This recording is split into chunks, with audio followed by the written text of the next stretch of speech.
if it's what I want to do. Hello, what a minute, and nice to meet you. Got some questions I'm wondering, can you answer like...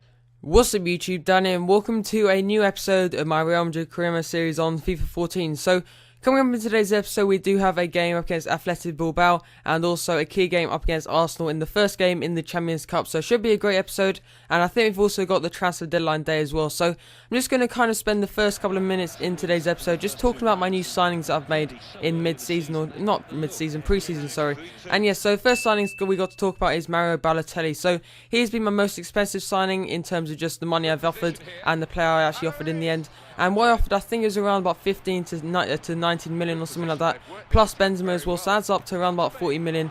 And yeah, so I'm kind of waiting for him to come back. I'm really missing him at the moment because he's the striker I need, because at the moment I'm using Ronaldo as a striker, and that's not really suited to him because I could use him a lot better on the left mid or maybe the right mid, maybe even Cam behind the striker. So kind of have to use him out of position for the moment, but once Balotelli's back, our team's going to be a lot stronger. So moving on to our second player we bought was on, I think it was 2 days before the end of the transfer window. That was Gundogan. We actually bought him in the last episode, and I was kind of going between Gundogan and Verratti, I think it was, from PSG, and in the end I went for Gundogan just because he's got better potential and he's more well known as well. Kind of, I think he might even go to Real Madrid or Barcelona in the future, depends on what you think, and that's kind of like the question of the day for today's episode. Where do you think Gundogan will go in the future? Do you think he'll stay at Borussia Dortmund? Do you think he'll go on to Barcelona? Do you think he'll go to Real Madrid, Bayern Munich, any team, maybe even Man United in the future? You never know, and we'll have to see how it goes in the future for him. So he's definitely a promising player and definitely a great player to watch as well. But you can see we're actually in the midway through the second half, and you can see we're near to the end here, and we just got a bit unlucky there,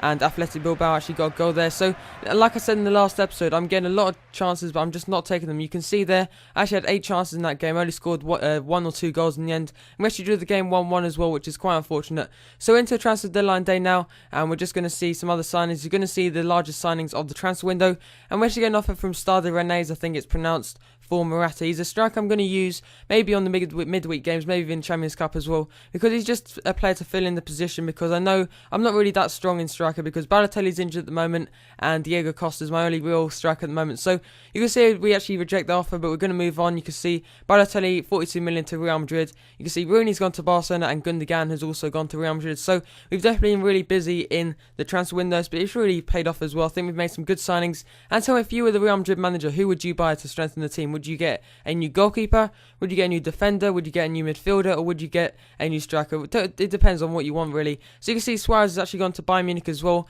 And yeah, so another signing for Bayern Munich in the end. And that means I think they did sell a couple of players as well in the end. So you can see there Otamendi and those kind of players moving to new clubs. So 119 million was spent on the last day of the transfer window. And we're going to have a look at the calendar now. So we've got Villarreal coming up in the next part of this episode. And then we're going to finish off with Arsenal. Next episode, we will have a game up against Atletico Madrid, which will be a really good game. And maybe like another episode, maybe in a couple of episodes time, I just want to talk about the team for one full episode, just have the full gameplay in the background, maybe like a key game up against Barcelona or something like that, and just talk about every player like specifically. So say, for example, say Diego Lopez being a good goalkeeper so far, and then move on throughout the team. That's what I want to do. So tell me if you guys want to see that, and I'll definitely go on top of that and maybe do that. So we're into the second game of today's episode. We actually do go 1-0 down quite early on in the game. Usha, I think is pronounced. I've never known how to pronounce his name. He actually gets the first goal of the game and makes it 1-0 to Villarreal.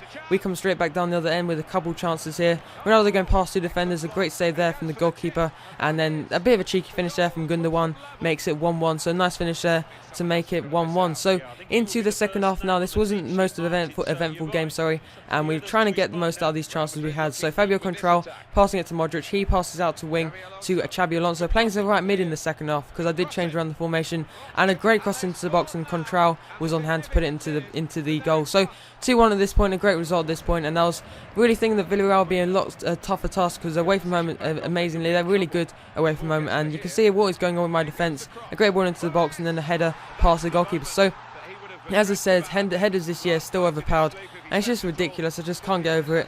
And Sergio Ramos, as I said, and Varane are just not the smallest defenders. They just seem to lose everything to every single striker. So We actually end up losing that game. No, not losing that game. We end up drawing that game, which is, again, in my opinion, just points dropped because we need to beat teams like Villarreal. So we're moving on to our last game of the episode, and it's going to be the toughest game of today's episode, and it's going to be up against Arsenal. So this would be an amazing game. You can see there in the yellow, and we're in the white. So we're playing at the Santiago Bernabeu, which is, again, an amazing venue to play at. And as I said in the last episode, I really love playing at this stadium. It's really good to play. So you can see a nice move there. I'm not really going to call that a sweaty goal or trample, that kind of thing. It's just a nice constructed goal. Nothing Walcott could do to change that, and he just passed it across to Wilshere, and he put it in the back of the net. So a nice run there from Isco, and a really good pass. I think it was from Ronaldo, I think, and that was a goal to equalise 1-1. And you see, we actually haven't had to equalise a lot in the recent times. We actually went early down to Villarreal, and then we went early 1 goal down to Arsenal as well. So Walcott does actually get a similar goal there. We just didn't manage to clear our lines, and that makes it 2-1 going into the second half. But again,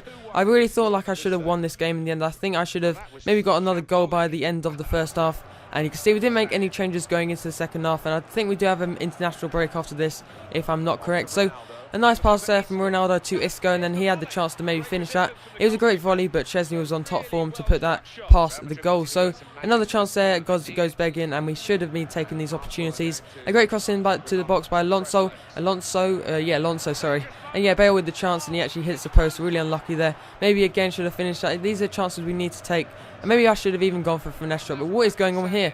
I just couldn't select the right player. I think I got the wrong. You know when you select air balls or automatic or whatever in these controller settings or something. I think I've got it on the wrong setting because that is ridiculous. And you can see we actually end the episode here with a 3-1 defeat to Arsenal. But I'm not too bad about that. And we have actually got Galatasaray coming up and PSG as well. So it's really important to pick up the points.